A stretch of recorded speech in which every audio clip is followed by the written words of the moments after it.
सर्व मंगल मांगले शिवे सर्वार्थ साधके शरणे त्र्यंबिके गौरी नारायणी नमोस्तुते। हे भैया, अब की बार प्रधान पद प्रत्याशी पंडित दीपू शास्त्री जी महाराज धरेठा दशरथपुर की धरती को कोट कोट प्रणाम करते हैं। सीताराम सीताराम सीताराम कहिए अब की प्रधान दीपू शास्त्री को बनाइए। सीताराम सीताराम सीताराम कहिए अब की प्रधान दीपू शास्त्री को बनाइए। बरसों पुराना सपना अपना अब सच होगा। सीताराम सीताराम सीताराम कहिए अब की प्रधान दीपू शास्त्री को बनाइए।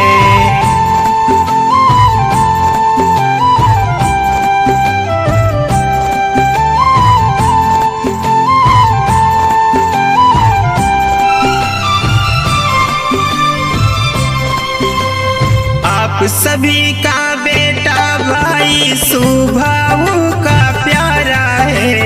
ज्ञान भक्ति और आप सभी से हर पल मिलने वाला है। आप सभी का बेटा भाई स्वभाव का प्यारा है। ज्ञान भक्ति और आप सभी से हर पल मिलने वाला है। धरेठा दशरथपुर की धरती से कहिए अब की प्रधान दीपू शास्त्री को बनाइए। सीताराम सीताराम सीताराम कहिए अब की प्रधान दीपू शास्त्री को बनाइए।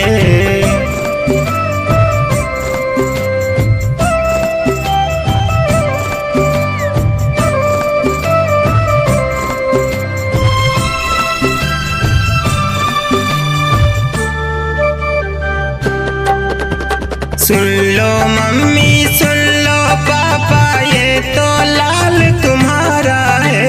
भैया भाभी चाचा चाची आपके प्यार का प्यासा है। सुन लो मम्मी सुन लो पापा ये तो लाल तुम्हारा है।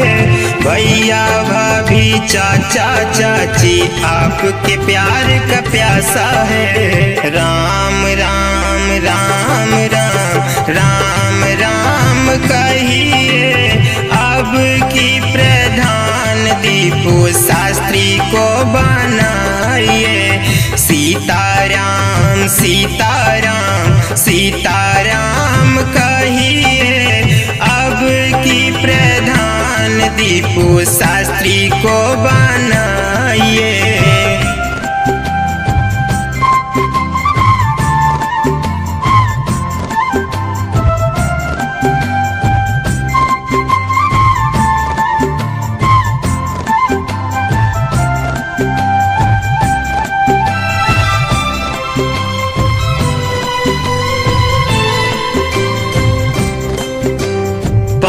वर्ष की प्यासी धरती हरियाली तुम पाओगे। पंडित दीपू शास्त्री को जब कुर्सी पर बैठाओगे। 5 वर्ष की प्यासी धरती हरियाली तुम पाओगे। पंडित दीपू शास्त्री को जब कुर्सी पर बैठाओगे। अरविंद दीवाना कहे साथ सभी रहिए अब की प्रधान दीपू शास्त्री को बनाइए।